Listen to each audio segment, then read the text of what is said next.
Aníbal Massaíni Neto é filho de um dos maiores produtores do cinema brasileiro, Oswaldo Massaíni. Aníbal foi nome forte na boca do lixo, tanto na produção quanto na direção.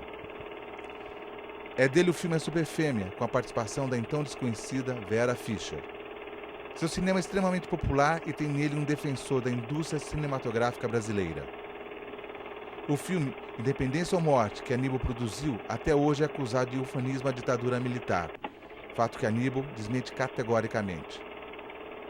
Com o documentário Pelé Eterno, o diretor e produtor Aníbal Massaíni esperava um grande sucesso de bilheteria, mas o filme teve um fraco desempenho e alcançou a marca de 134 mil espectadores.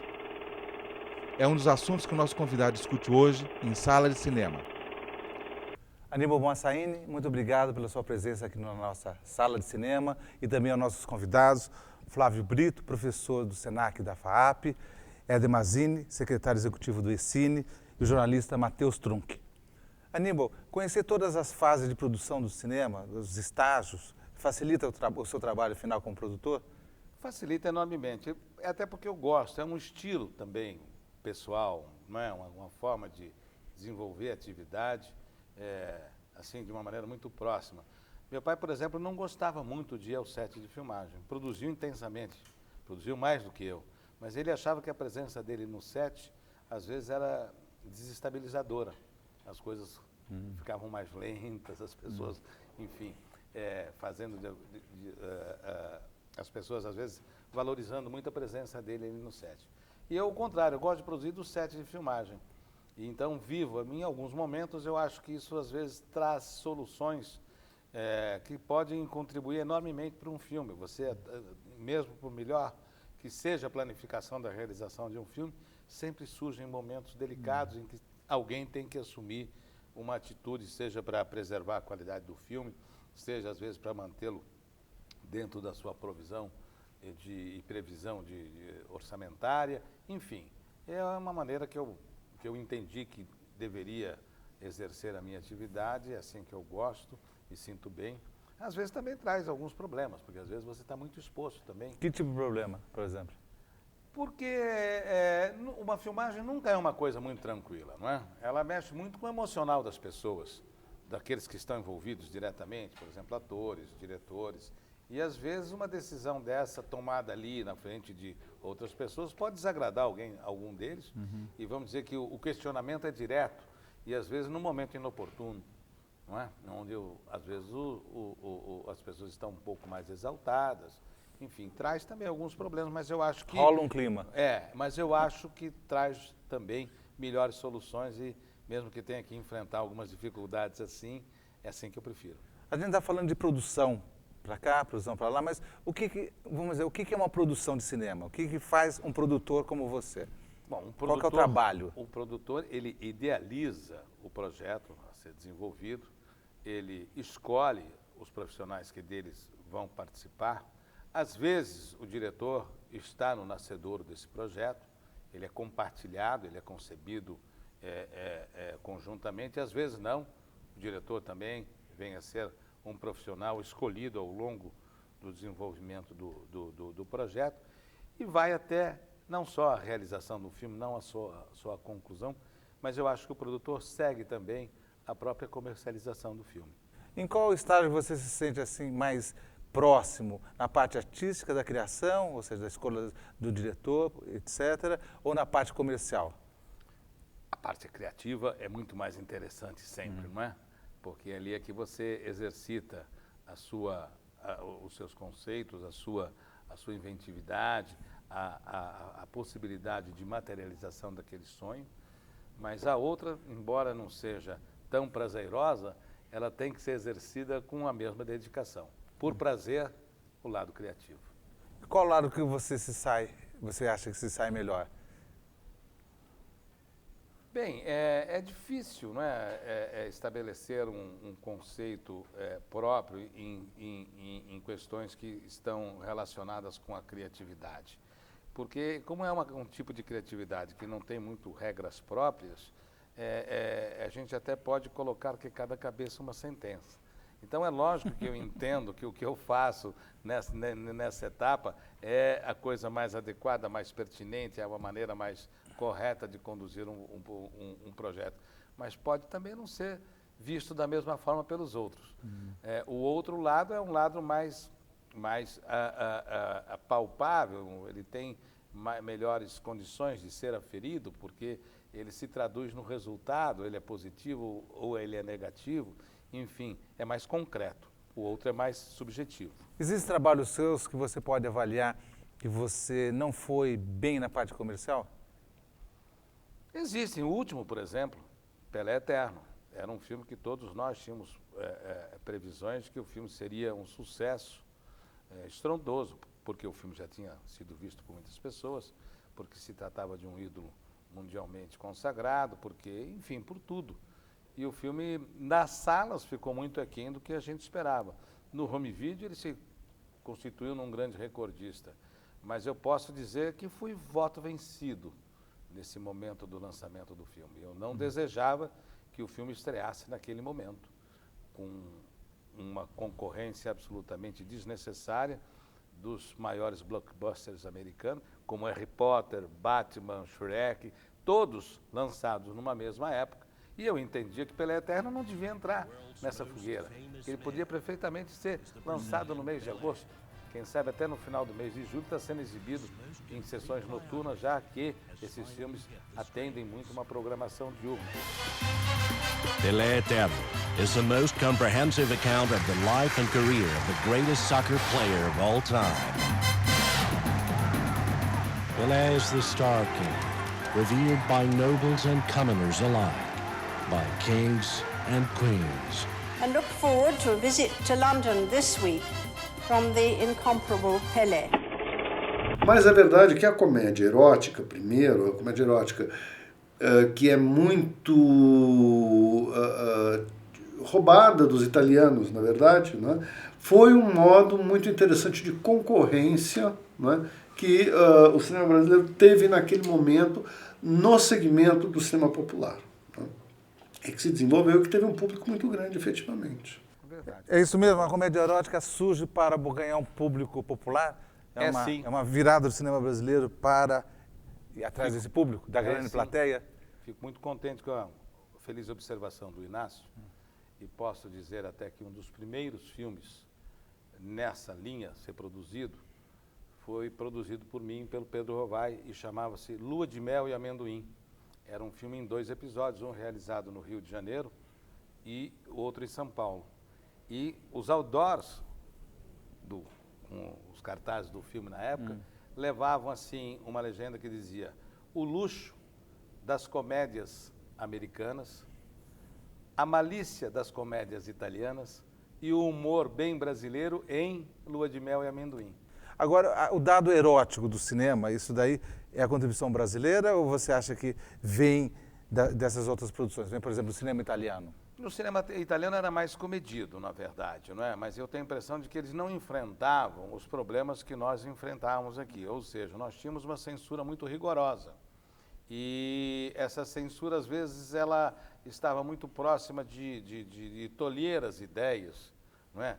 Então, às vezes, você sabia de que se tivesse uma certa conotação, aquilo certamente seria objetivo de um corte, e às vezes sobrava, por outro lado, a imagem. Muitas vezes a censura vinha com determinando um corte de som e imagem, e muitas vezes só no som.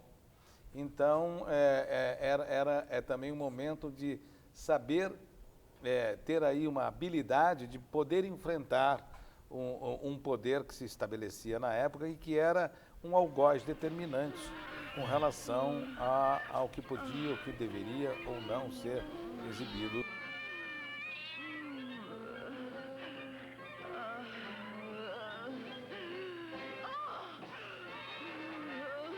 Essa questão da censura, isso é interessante. Você disse que às vezes eles proibiam o áudio e não a cena, ou seja, eles achavam mais forte a palavra do que a própria cena, é isso? Eu vou dar um exemplo. Um filme que eu produzi e dirigi, Super Fêmea. O filme, no momento em que ele foi analisado pela censura, ele tinha uma determinação de que o filme deveria ter 6 cortes. E aí me deram 6 cortes. uma papeleta que tinha o timbre, marca d'água da União, cortaram, me deram o papel e disseram, o senhor vai lá fazer os 6 cortes e volte aqui. Eu disse, eu não estou entendendo. Se eu tenho que fazer os 6 cortes, por que eu tenho que fazer os 6 cortes e voltar aqui? Não, porque nós queremos ver como ficou. Aí, de repente, voltei lá com o filme, inclusive problemas de enquadramento, onde você sabia que no cinema não ia aparecer algo abaixo da linha do umbigo, mas não, nessa tela aparece, então reenquadrava. Bom, o filme teve uma alteração de 6 cortes, assim, determinados, para 22. E aí eu fui lá ao diretor da censura e disse, eu não estou entendendo. Me deram uma determinação para cumprir com uma coisa que eu deveria cumprir, não deveria voltar aqui. Agora eu volto e isso se transforma de 6 para 22. Olha aqui, olha, veja que absurdo. Cortar do áudio a expressão quer ver o meu peru. E assim que a atriz Jorge Gomide terminava de proferir esse diálogo, aparecia um peru. E eles me disseram, mas quer me enganar que não vai rir? Eu disse, mas foi feito para rir. Ah, então estão censurando o humor também. Quer dizer, não havia muito critério para isso, entendeu? Era uma coisa absurda. Nos últimos anos, graças a Deus, a chanchada foi revalorizada pela crítica e o cinema da boca também. Queria saber como você vê esse fenômeno vindo dos intelectuais, dos acadêmicos, e queria saber como está a questão da preservação desse material, pelo menos os que você foi responsável, se esses filmes estão bem conservados, estão sendo restaurados ou digitalizados, vão ser ou estão sendo lançados em DVD para um outro público, que esse público mais jovem nem conhece essa produção também, né? Bem, a primeira parte da sua pergunta, naturalmente, vejo com muita alegria, porque a chamada chanchada, nos anos 50, ganhou esse nome através de um conceito muito pejorativo, né? Chanchada, abacaxi, lembra? Coisas que colocavam os filmes, e muitas vezes a crítica da época não se atinha muito a alguns propósitos, às vezes até de certa forma ingênuos, mas muito pertinentes, e que hoje pessoas mais atentas conseguem valorizar nesses filmes, né? Era uma questão dos costumes, era uma questão das próprias músicas que levavam a situações. Enfim, eu acho que esse reconhecimento tardio veio de uma maneira bastante positiva. Eu acho que com relação à outra etapa, a chamada porno chanchada, eu acho que ainda não nos livramos de uma maneira tão definitiva de um conceito ainda pejorativo. Eu acho que são poucos os movimentos nesse sentido, poucas as mostras que se fazem desses filmes, pouco uma seleção eletiva dos melhores títulos, dos melhores diretores, assim como a gente os tem com relação à chanchada. Nós podemos citar aqui o Watson Macedo, Carlos Manga, vários desses diretores que eram mestres. Né? A gente ainda hoje assistimos nos canais que dedicam espaço ao cinema brasileiro, inclusive ao próprio Canal Brasil, que esses números musicais eram realizados com um grande empenho.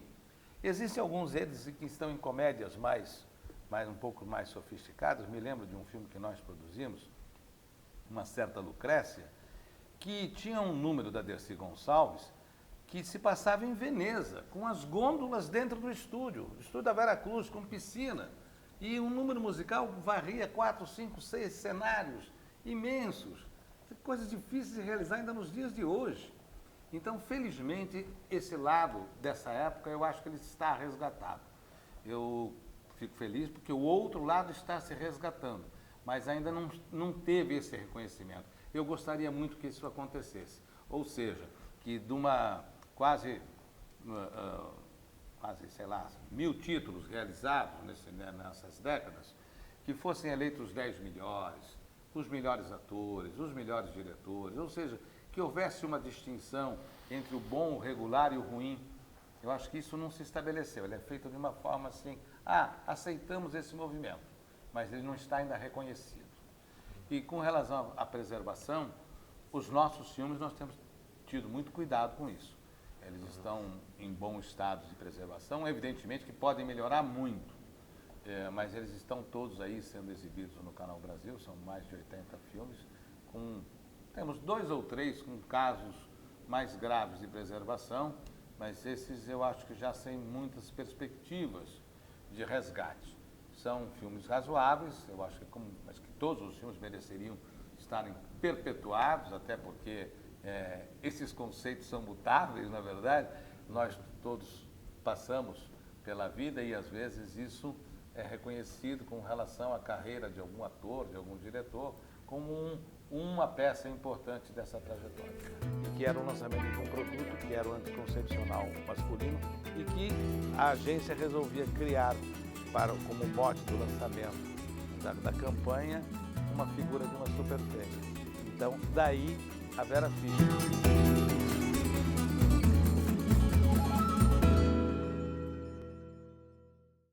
Aníbal, qual que seria o mérito ou os méritos da Porno Chanchada, aos seus olhos como produtor? Bom, um mérito é o seguinte, o mérito que eu disse é o seguinte, o bom, o regular e o ruim. Então tem muitos bons filmes. Quer dizer, eu já acho um grande mérito ter sido realizado. Eu já acho um grande mérito que o cinema brasileiro tenha se mantido durante essa década com quase 50% do público que frequentava cinemas no Brasil. Eu não vou dizer que esse público era exclusivamente desse gênero de filmes, mas na grande maioria, sim. Eu acho que naquela época produzimos cerca de 100 filmes ano. Então eu acho que isso se constituiu num alicerce de uma indústria e se constituiu numa conquista expressiva de um grande universo de espectadores. O cinema brasileiro dividia com o cinema americano e com o cinema europeu, que também tinha presença aqui naquela época, em pé de igualdade a preferência popular. Agora, como eu disse, com relação ao mérito artístico desses filmes, eu acho que não seria eu que iria consagrar um ou outro título, mas sim dezenas de pessoas, de críticos, de pessoas que estudaram o tema e que elegessem os melhores. Do ponto de vista da estabilização de um processo industrial e de uma conquista de público, já é um mérito inalienável, já dispensa qualquer outra análise.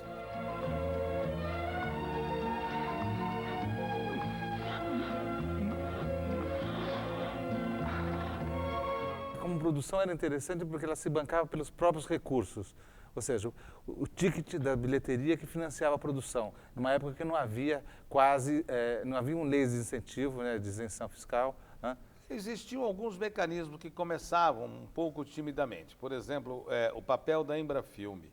Ela é constituída no início da década de 70 e no início das suas atividades ela tinha um papel de financiadora.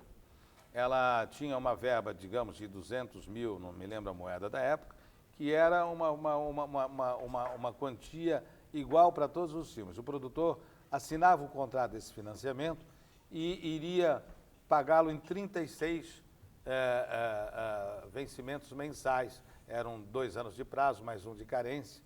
E esses filmes, não acho que esses até nem usufruíam tanto desse financiamento, porque eles tinham uma agilidade, uma necessidade de serem produzidos e de estrearem, que muitas vezes... Mas o papel do Estado... não se beneficiou dessa linha de financiamento, muito né? Pouco, muito pouco. Até porque ela vinha mais do próprio mercado, não? Até porque a porno chanchada não era porno chanchada. Por exemplo, esse filme que eu citei há pouco, Lua de Mel e Amendoim, ele obteve um financiamento, sim, da Embrafilme, desses de 200 mil cruzeiros, reais, e foi quitado no 4º mês do seu vencimento, integralmente. O Walter Guguri, né? O Walter era um farejador de mulheres lindas, né? E de talentos também, de grandes talentos. O Aníbal também tinha essa característica. Ele fez muitos filmes com mulheres que ficaram muito famosas, teve feeling para perceber todo o talento da Vera Fischer, estimular esse talento. Acho que realmente ele tem essa importância, sim. Então, Aníbal, chegou o grande momento. Vamos falar como que você vai atrás dessas atrizes, esse animal farejador que se refere o Lauro. Bem, não é bem assim. Fosse assim, seria uma profissão maravilhosa.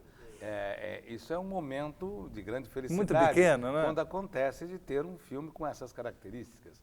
É preciso também levar em conta que de vez em quando a gente produz os filmes que sequer tem uma mulher no elenco.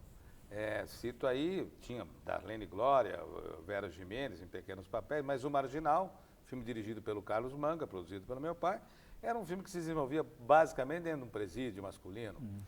Os filmes de cangaço também, na maioria das vezes, não propiciam muito esse tipo de de oportunidade, mas evidentemente que aquelas comédias dos anos 70, sim.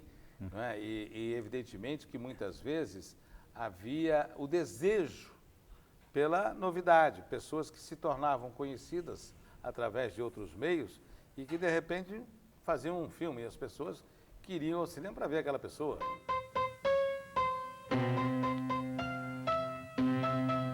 Como que surge a Vera Fischer, então, na sua vida? De produtor? Ainda bem que você esclareceu. Na verdade, surge um título, mais uma vez um título. Era um filme de grande sucesso, um filme italiano chamado O Supermacho, com Lando Busanga. E aí surgiu a ideia de fazer um filme com o título oposto, a Superfêmea. Então, da ideia, fomos ao roteiro, com Lauro César Muniz, Adriano Sturti, Alexandre Pires, não, o cantor, o escritor da época, e eu, e fizemos um roteiro que era uma sátira ao mundo da publicidade, aonde seria lançado uma coisa que eu também vi na televisão naquele momento, que era uma pesquisa de um médico baiano chamado Elisimar Coutinho, que pesquisava na época um anticoncepcional masculino. Então nós fizemos um filme que era uma sátira à publicidade e que era o lançamento de um produto que era o anticoncepcional masculino e que a agência resolvia criar como mote do lançamento da campanha uma figura de uma superfêmea. Então, daí a Vera Fischer. Ela tinha acabado de ser eleita Miss Brasil. Esse não foi o primeiro filme dela, foi o segundo. Tivemos que aguardar que ela terminasse esse primeiro filme, porque também não via uma outra figura para poder fazer esse filme. E aí depois ela consegue desenvolver uma carreira, revelando também o seu talento. Mas, enfim, ela vem como decorrência do projeto e não como um filme pensado em função da sua figura, da sua personalidade. A mulher mais desejada do Brasil, a Superfêmea! É o mito do anticoncepcional masculino. Aníbal, você tem esse faro de produtor eterno, essas coisas assim, e o futuro? Bem, difícil. Eu acho que se torna cada vez mais difícil que esse faro esteja tão aguçado. Eu acho que nós precisamos analisar também a questão das mudanças que transcendem aquelas que a gente pensa na própria linha de produção. Por exemplo, quando os produtores de então deixaram de produzir os musicais As Chanchadas, é porque eles percebiam que aquele público tinha passado para a televisão, o espetáculo tinha passado para a televisão.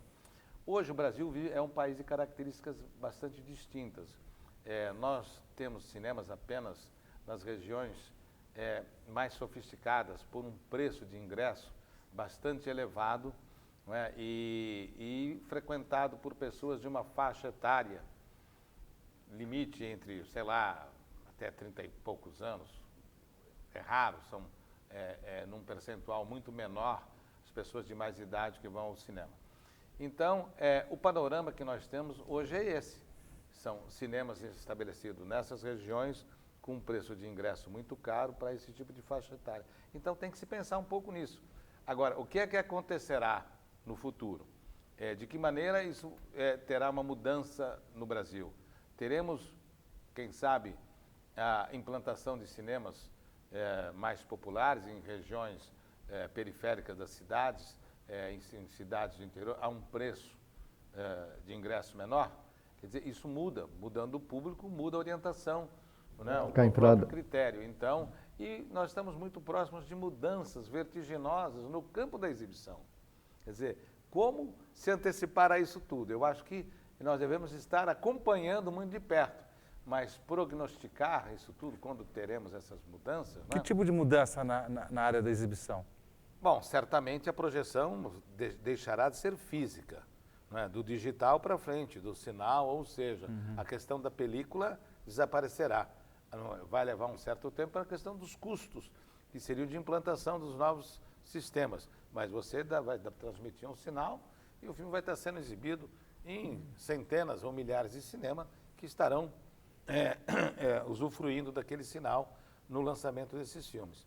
Sobre a questão desses downloads, dessa pirataria digital, que você acha? Você A pirataria acha é uma coisa abominável. com o cinema vai acontecer o que aconteceu com a música? Não, mas há pouco eu falava desse sistema, que é um sistema de download. Você baixa de uma forma legal. Você vai trazer o filme que você não consegue copiá-lo. E você vai ficar com um aluguel de 24 horas dele na sua casa. Esse é o modelo perfeito. Quer dizer, o que eu não acho correto é que sejam aviltados os direitos autorais, seja na música, seja no cinema, enfim, em que qualquer um desses programas usufrua. Nós estamos num embate grande com o YouTube e outros. Isso sem porque dúvida. O Pelé Eterno é vítima disso o tempo inteiro. As pessoas brincam com o filme, cada um faz o seu filme e põe lá e eles dizem que não tem nada a ver com isso, são os usuários que colocam. Ora, os usuários eles só colocam ou só permitem que seja colocado aquilo que é lícito. Eu não vejo que eles consagrem, por exemplo, a questão da pedofilia ou a questão da droga. Né? A esses eles tiram. Então tem que tirar os outros que também ofendem os direitos autorais de produtores, enfim. A preocupação devia ser não do produtor cinematográfico brasileiro. Isso é uma preocupação de Estado, porque eu acho que estamos criando classes de excludentes.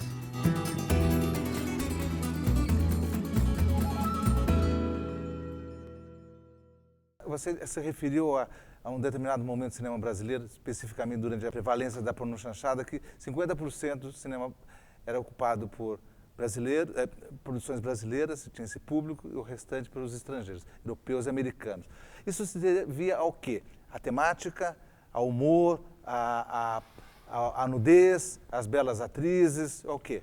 Bom, eu acho que principalmente tudo vem de uma identificação, né, do espectador com o filme que ele quer ver. Então ele poderia querer ver aquelas atrizes, aquele tema, ou as canções, ou as paisagens, mas evidentemente que era uma forma de identificação, porque ele preferia esse produto brasileiro a os similares que se faziam no mundo inteiro. Nós não vamos dizer que esse é um fenômeno brasileiro, quer dizer, esse é um fenômeno que ocorreu no mundo inteiro, não é? E a gente tinha, então, o público que tinha uma predileção pelo que era produzido aqui, pela identificação. Alguém pode imaginar que venha também por uma questão do idioma, da subtitulagem? Eu não acho que esses filmes eram feitos por pessoas vistos por pessoas tão despreparadas, não é? Quer dizer, que dependesse da legenda, até porque eram filmes de adultos, era um filme, enfim. Eu acho que era uma questão de identificação. As pessoas se viam ou se projetavam um pouco naquela situação, naquele momento, naquela forma, naquela paisagem, enfim. Acho que era um pouco de uma transposição, não é? De um desejo, de uma identificação. Identificação mesmo. O público C&D hoje não tem mais razão para ir ao cinema, porque ele não tem poder aquisitivo para poder pagar 15, 20 reais um preço normal de ingresso. Não tem estímulo, inclusive, para poder sair de casa e vir para a cidade, por exemplo. Na época em que o cinema era uma diversão acessível, realmente acessível, que atingiu o público C&D, na década de 50, no início dos anos 60, era chanchada. Ou seja, hoje nós não temos mais esse estímulo para atrair essas classes C&D, porque poucos cinemas, né? O número de cinemas no Brasil está reduzido a um número de cerca de 2.000 salas, em torno disso. Se me permita fazer um comentário. 2.000 salas que necessariamente estão muito longe de ser 2.000 pontos. Correto. Porque num local são 6 ou 8 salas. Quantas salas temos na Avenida Paulista? 40. Quantas salas temos na Barra da Tijuca? 60. Então, por aí você diz, quantos pontos de exibição temos no Brasil? E a questão do ingresso, que também hoje é considerado um preço alto. Ou seja, então nós estamos fazendo um cinema no Brasil, o produtor está fazendo um cinema para a elite, acaba sendo entretenimento para a elite? Eu gostei da provocação, mas eu acho que a preocupação devia ser não do produtor cinematográfico brasileiro, isso devia ser uma preocupação de Estado, porque eu acho que estamos criando classes de excludentes. que deveriam ter todo o direito a esse consumo. Onde está esse conceito de que só as pessoas privilegiadas podem ter acesso? Quer dizer, essa preocupação devia ser nossa. Deve ser nossa também. Mas essa preocupação deve ser uma preocupação de Estado. Essas pessoas não devem ser excluídas. Há que ter essa inclusão também. A ressaca do paraíso, a boceta de Pandora, a saga de Anatahan, o monastério dos templários, o Aleph da anarquia, a piscina de Thanatos, o refúgio dos nihilistas, o Éden dos visionários.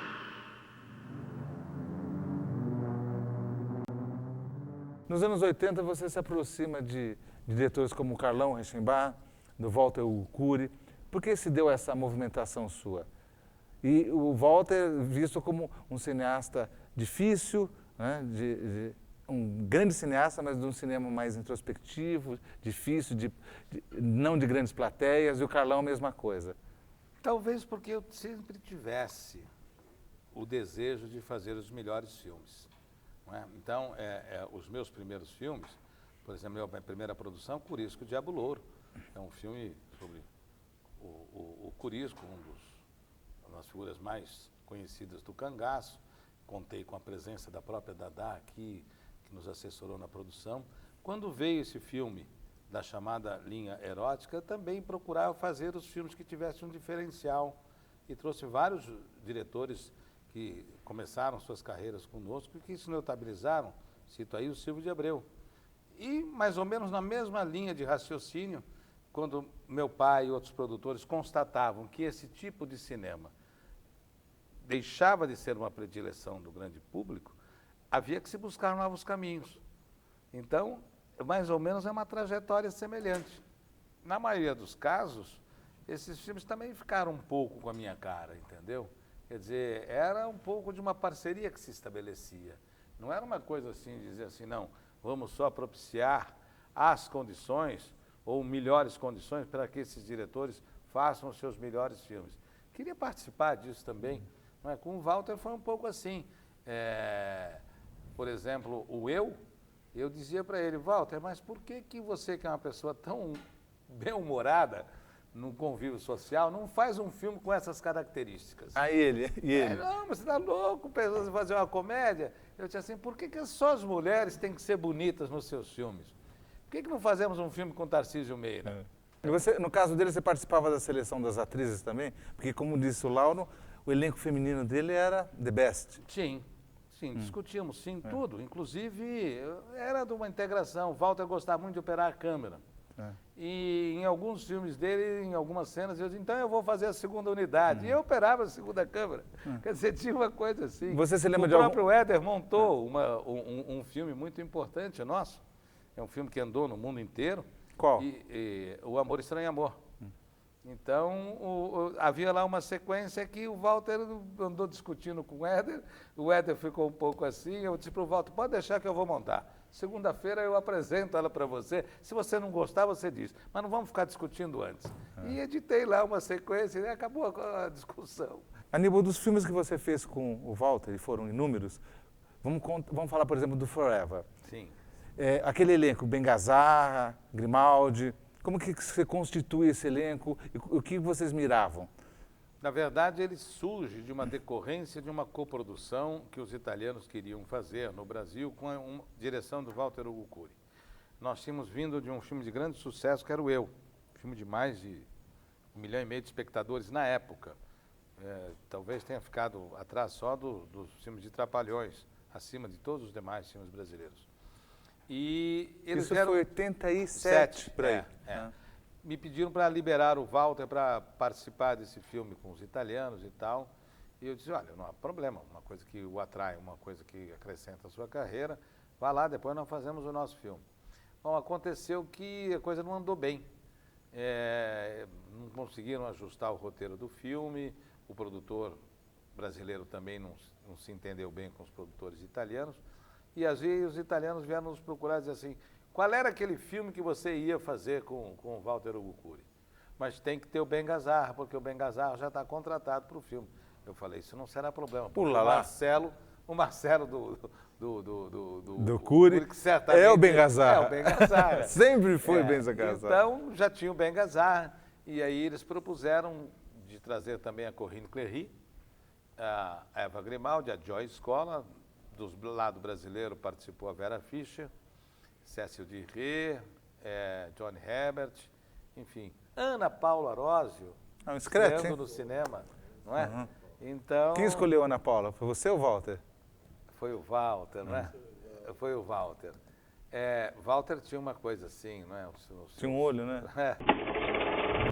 Aníbal, eu queria saber de você a importância de duas pessoas dentro da Cinedistre, do Oswaldo de Oliveira e do Carlos Coimbra. Qual a importância dessas duas pessoas para a sua empresa? Vital. Duas pessoas que amaram o cinema acima de todas as coisas. A origem do Oswaldo de Oliveira é muito humilde. Ele começa nos estúdios da Maristela e acho que garoto, varrendo o estúdio. Era uma das pessoas que tinha um maior conhecimento das técnicas cinematográficas. Se torna um grande diretor de fotografia de filmes de Luiz Sérgio Pesson e outros, e dirige muitos filmes. Inclusive dirigiu para nós um filme histórico, O Caçador de Esmeraldas. E da mesma forma o Carlos Coimbra. O Carlos Coimbra é uma das pessoas que mereceria um reconhecimento, né, uma reavaliação dos seus trabalhos, porque sempre foi menos valorizado do que sua própria competência. Dirige filmes fantásticos. Por exemplo? Antes de trabalhar conosco, ele dirige A Morte Comando Cangaço. Filme famoso. Filme famoso. Aliás, devo dizer até que esse filme foi nominado para o Oscar. Poucas pessoas sabem que esse filme foi nominado para o Oscar. Esse filme, de um lado, foi mais ou menos não muito bem recebido pela crítica. Não, né? Absolutamente. Ele foi consagrado pela crítica.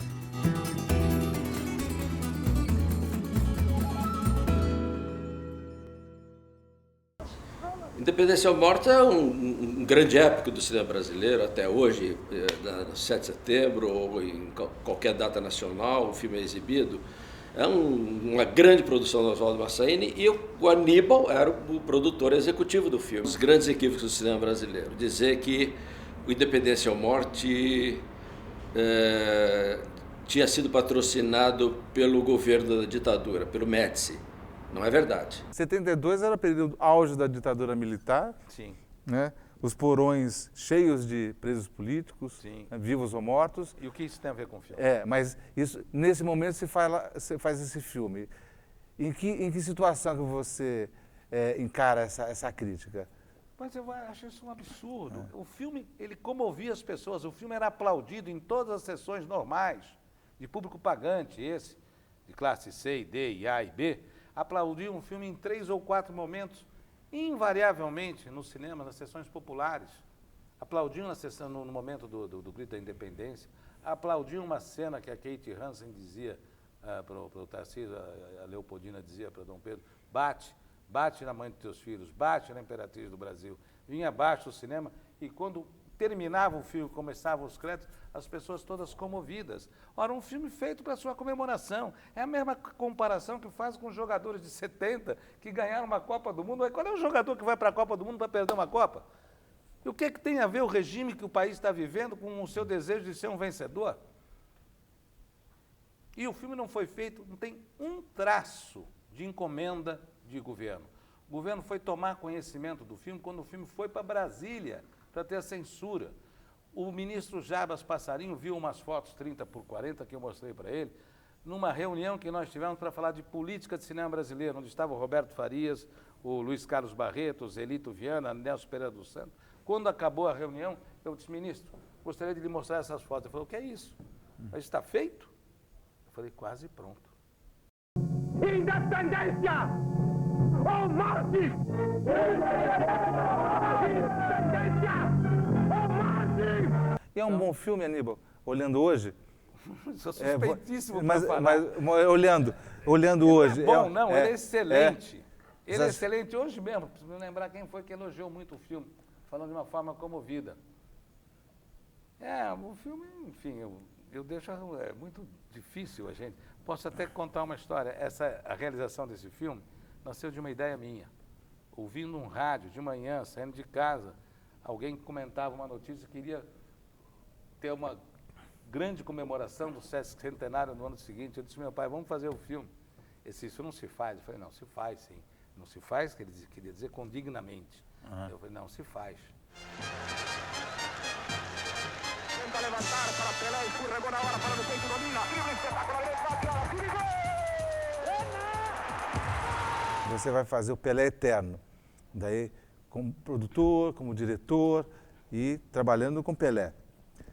Vamos falar desse filme, no sentido de público, resultado de público e da construção desse filme. Esse filme, de um lado, foi mais ou menos não muito bem recebido pela crítica. Não, né? Absolutamente. Ele foi consagrado pela crítica.